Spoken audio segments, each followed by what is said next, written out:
Euzu billahi mineşşeytanirracim. Bismillahirrahmanirrahim.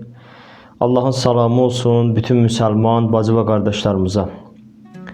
Allah bu mübarek ayda ettiğimiz ibadetleri kabul eləsin ve bu mübarek aydan istifade etmeyi, xüsusilə Kur'an marifindən, Əhl-i Beyt marifindən faydalanmağı hər birimizə nəsib eləsin inşallah. Keçənki bəhsimizdə Hz. Peyğəmbər barədə Qur'an-ı Kərimdə olan bəzi ayələrə işarə etdik və bəhsimizin əvvəlində nəzərinizə çatdırdıq ki, Hz. Peyğəmbər sallallahu aleyhi və alihin şəxsiyyətini, kimliyini yalnız Allah bizə təqdim edə bilər, Allah bizə tərif edə bilər, Allah bizə tanıda bilər. Yəni biz özümüzdən duraq, Peyğəmbərə tərif verək ki, Peyğəmbər necə bir şəxsiyyət olub, bu mümkün deyil.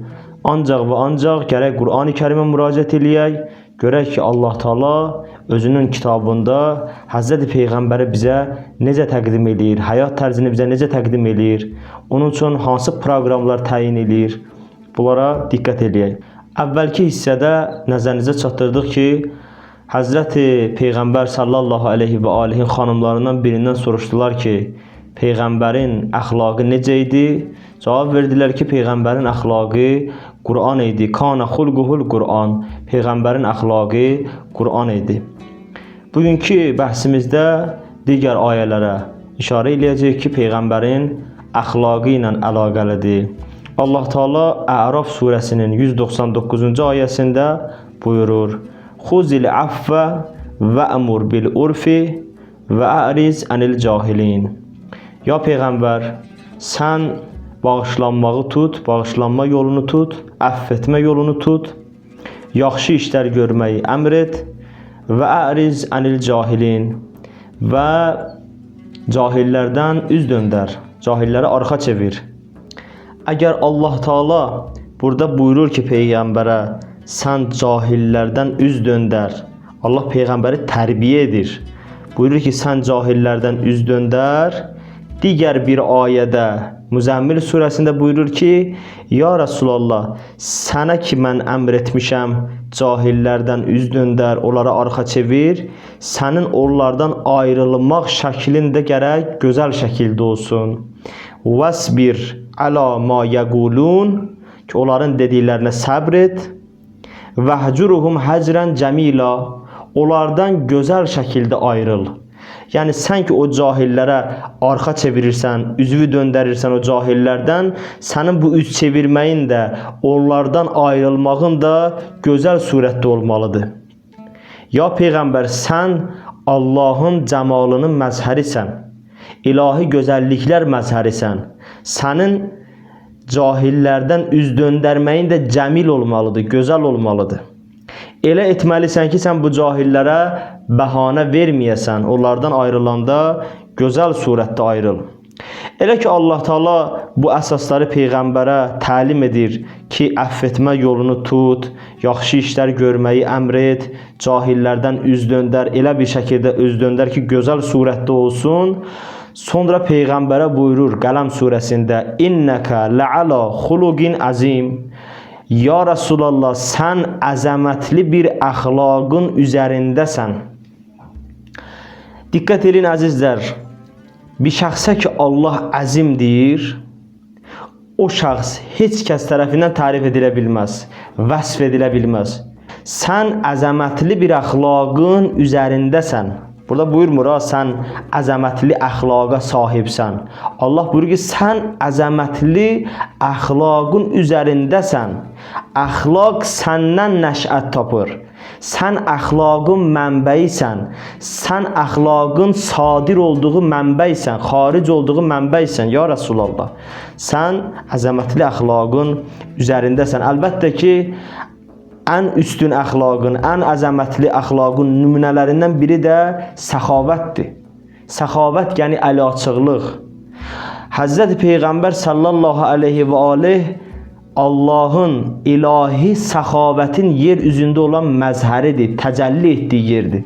Yəni Allahın səxavəti Hz. Peyğəmbərdə zuhur tapıb, zahir olub.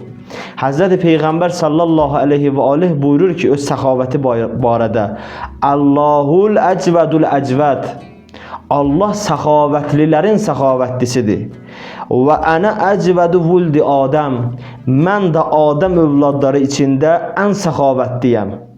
Ya Resulallah, sənin səxavətin harda özünü göstərir? Buyurur ki, başqaları maddi süfrə açdılar. Amma mən bir mənəvi süfrə açdım, ilahi süfrə açdım. Heç kimin gətirmədiyini mən gətirdim. Mən Qur'an gətirdim.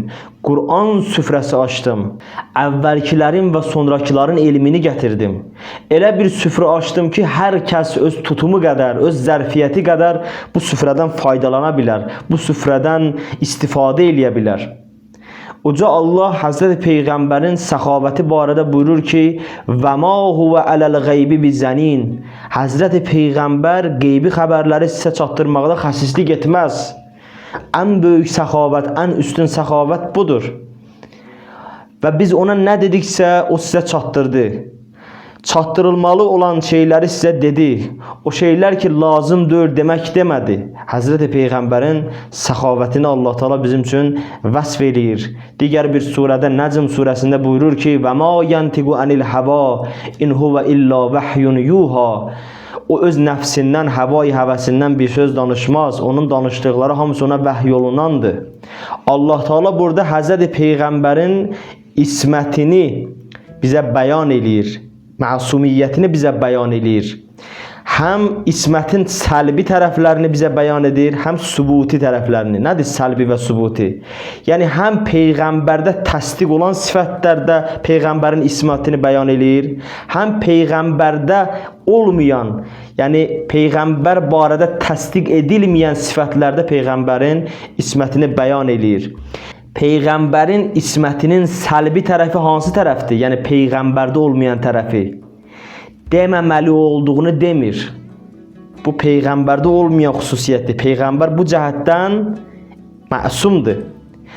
Peyğəmbərin sübuti cəhəti hansı cəhətdir? O şeylər ki, demək lazımdır, deməlidir, onları deyir. Bu cəhətdən də Peyğəmbər məsumdur, ismət sahibidir. Yəni, Peyğəmbər sallallahu aleyhi və aleyh həm səlbi cəhətdən, həm sübuti cəhətdən məsumdur. Hazreti Peyğəmbər ona vəhy yolundan ayələri sizə çatdırmaqda səxavətlidir, xəsis deyil.